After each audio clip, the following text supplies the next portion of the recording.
बुंदेलखंडियों की कांवड़ यात्रा फिर 9 अगस्त से शुरू हो रही है, यानी कि 11वें पैरदान पर पहुंच चुकी है। और इस बार की कांवड़ यात्रा में क्या खास रहेगा, जानकारी देने के लिए हमारे साथ पुष्पेंद्र प्रताप सिंह गुड्डू भैया मौजूद हैं, जिनसे हम बात करेंगे और समझेंगे कि इस कांवड़ यात्रा में इस वर्ष क्या खास रहेगा और किस तरीके का उनका संकल्प है।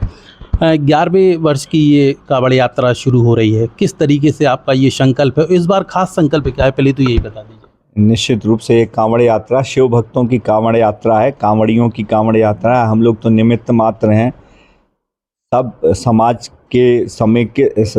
की जो समग्र समाज की जो कल्पना हमारे ऋषि मनीषियों ने और सबने की है, उसका प्रादुर्भाव इस कांवड़ यात्रा के माध्यम से हो। और बुंदेलखंड में जो जातीय विद्वेष और सब चीज़ें विद्यमान हैं, उनका अंत इस कांवड़ यात्रा के माध्यम से हो। सब लोग मिलजुल के भगवान शिव की आराधना करें, भगवान शिव को जल चढ़ाएं, भगवान शिव को प्रसन्न करें। सावन के महीने में ये एक भाव सबके मन में रहता है, इसलिए हम लोग हर वर्ष कांवड़ यात्रा यहाँ से जटाशंकर धाम तक ले जाते हैं। रामचरितमानस से ये प्रारंभ होगी और माधगुआ और नया गांव हटवाहा में इसका रात्रि विश्राम होता है।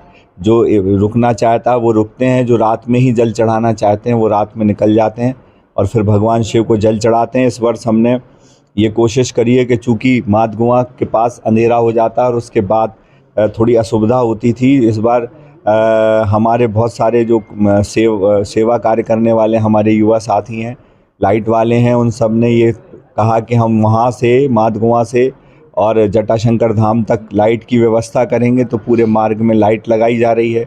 और चूँकि 11वीं कांवड़ यात्रा है तो हमने जो प्रसिद्ध मसाने की होली वाली झांकी है और जो वो होली खेलते हैं मसाने की, चूँकि हमारे शहर को भी उसके दर्शन हो, इसके लिए हमने वो मसाने की होली बुलाई है। वो आएगी और अधिक से अधिक संख्या में सब लोग शामिल होके और भगवान शिव को जो है वो जल चढ़ाएंगे, भगवान शिव को प्रसन्न करेंगे। इस बार की कांवड़ यात्रा 2 दिवसीय होगी या फिर रात में भी यात्रा करेंगे पैदल वाली?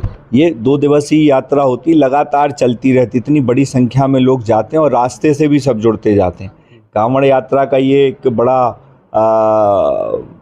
पुण्य कार्य है कि जो कांवड़ और शिव भक्त इसमें शामिल होते हैं, उतने ही लोग रास्ते में कोई जल पिला रहा है, कोई हलवा बना के खिला रहा है, कोई इस तरीके का स्वागत भी लोग करते हैं। पूरी रात ये लोग चलते रहते हैं, जहाँ थोड़ी बहुत विश्राम करने की जगह जगह। इस बार तो हम लोग कल देखने गए थे तो बहुत जगह अभी इससे 1 महीने तक लोगों ने व्यवस्था करी है कांवड़ियों के रुकने की। चौका के पास हमारा कोई एक युवा साथी, उसने पंडाल लगा के रखा है कि जो भी कांवड़ यात्री हैं वो यहाँ रुकें।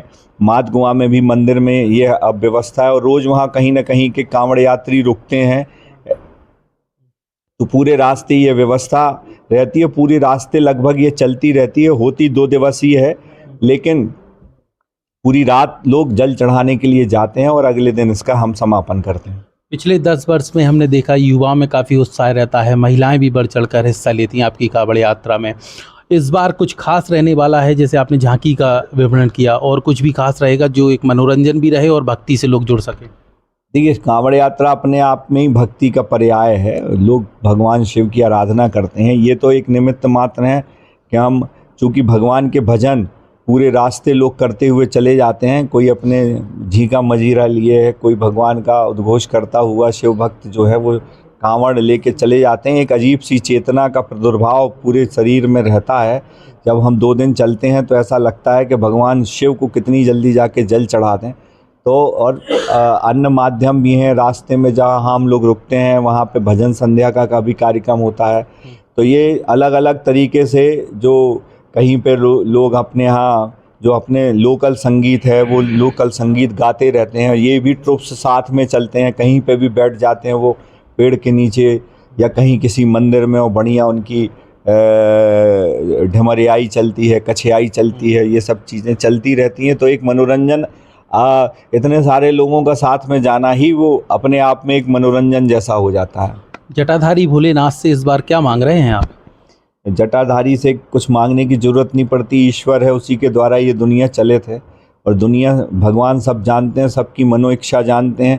और हमारे जो गुरु संत महात्मा है वो ये कहते हैं कि भगवान से स्पेसिफिक कुछ मत मांगो, अगर भगवान की भक्ति आप कर रहे हो तो भगवान आपकी भावनाओं को भी समझते हैं, और जो आपके लिए बेहतर है, हो सकता है हमको वो लगता हो कि अब इससे जो आपके जीवन के लिए बेहतर है, भगवान वो आपके जीवन में लाने का और आपको देने का प्रयास करते हैं, आपके कष्टों को हरते हैं।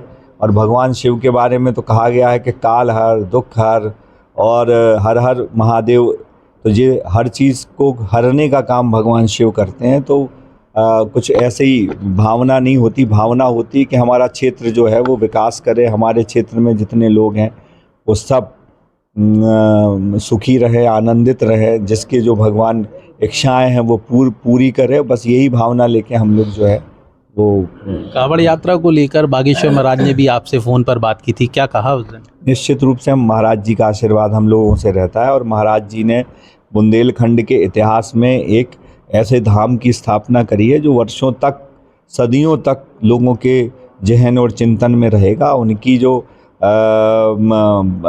उनका जो चिंतन है, जो उनका भाव है, और जो उन्होंने बुंदेलखंड को अब पूरे भारतवर्ष में लोकप्रिय किया, पूरे भारतवर्ष नहीं पूरे विश्व में लोकप्रिय किया है, वो एक अद्भुत है। उनका आशीर्वाद हर वर्ष हमको मिलता है। इस वर्ष भी उन्होंने फ़ोन के द्वारा, चूँकि वो यहाँ नहीं थे, तो फ़ोन के द्वारा उनसे बातचीत हुई और उन्होंने इस कांवड़ यात्रा की सफलता के लिए और उसमें शामिल सभी भक्तों की मनोकामना पूरी करने के लिए जो है वो आशीर्वाद दिया। अच्छा, इस यात्रा में छतरपुर ज़िले के अलावा और कहीं से भी भक्त आते हैं क्या, और संख्या कितनी हो जाएगी इस बार? हमेशा हम लोग ये कोशिश करते हैं, और इसके लिए कभी कभी राजनीतिक दुर्भावना का शिकार भी हम लोग बनते हैं। हम लोग ये मानते हैं कि धार्मिक आयोजनों को, सामाजिक आयोजनों को, खेल संबंधी आयोजनों को, जो ये विधानसभा में बांटने की प्रक्रिया है, ये नहीं होनी चाहिए।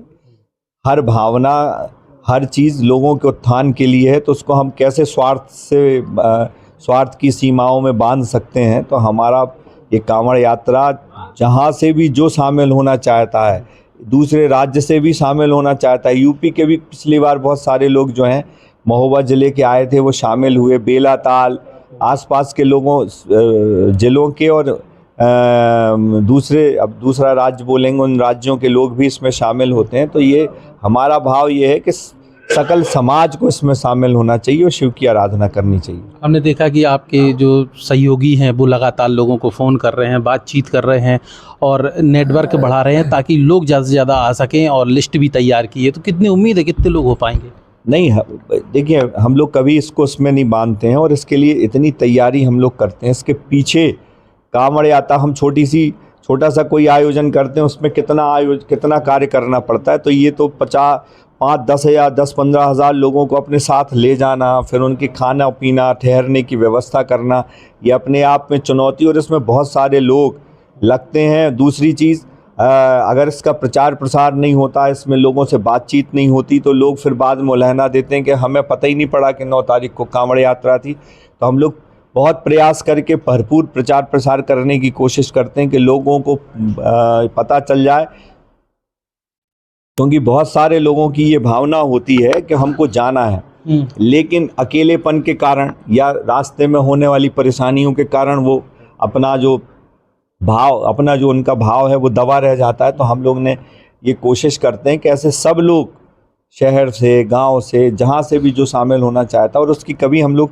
संख्या का ना अनुमान लगा पाए, और जो चलाने वाला है, जो भगवान जटाधारी हैं, ना भंडारा कम पड़ता है, जहाँ पे रुकते हैं वहाँ पे खूब भंडारा होता है, ना रास्ते में स्वागत कम पड़ते हैं, हर प्रकार के व्यंजन लोगों को खाने को मिलते हैं, और सबकी व्यवस्था अपने आप भोलेनाथ करते हैं। सब सिर्फ शिव भक्ति में सराबोर होकर चले। पूरी पैदल यात्रा जो है 55 किलोमीटर की रहने वाली है। कई बुजुर्ग लोग भी होंगे, बच्चे भी होंगे, महिलाएं भी होंगी। तो जैसे कोई थक जाता है तो उनके लिए कोई गाड़ी की व्यवस्था, ऐसा वैकल्पिक व्यवस्था भी? ये सब हम लोग करके चलते हैं। हम लोग बस, गाड़ियाँ, ट्रैक्टर सब लगा के चलते हैं। और इसके साथ हमने आपसे कहा कि अगर आप इसकी व्यवस्था संबंधी चीज़ों में काम करोगे, तो हम लोग 2 महीने से इसकी तैयारी करते हैं। गांव-गांव पत्रक बांटना, फिर लोगों की ये भी कोशिश करते हैं कि स्पेसिफिक लोगों का पता पड़ जाए। लेकिन हमने आपसे कहा कि ये पता लगा पाना मुश्किल है, कौन शिव भक्त की कब क्या मनसा हो जाए, कब उसका जाने का मन हो जाए कि चलो चलें। तो ये जटाशंकर जाने का, तो उसकी तो तैयारियां 2 महीने से चलती हैं। कहाँ रुकेंगे, रास्ते में कहाँ रुकेंगे, तो वो तो एक बहुत बड़ी और उसके लिए हम लोग बैठकों के माध्यम से और जो सब बहुत बड़ा आयोजन है ये अपने आप में।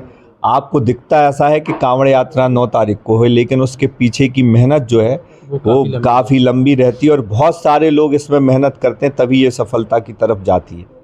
तो देखिए, इस तरीके से छतरपुर से कांवड़ यात्रा रामचरितमानस मैदान से 9 अगस्त को प्रारंभ होगी और अगली सुबह 10 अगस्त को जटाशंकर धाम पहुंचकर जल अर्पित किया जाएगा। इस दौरान भाजपा की प्रदेश मंत्री अर्चना सिंह मौजूद रहेंगी और गुड्डू भैया भी रहेंगे, जो यहाँ पे जल अर्पित करेंगे और साथ में हज़ारों भक्त भोलेनाथ के साथ चलकर इस यात्रा को सफल बनाएंगे। फिलहाल इस इंटरव्यू में इतना ही। अंगद यादव के साथ लोकेश चौरसिया, वरदान एक्सप्रेस।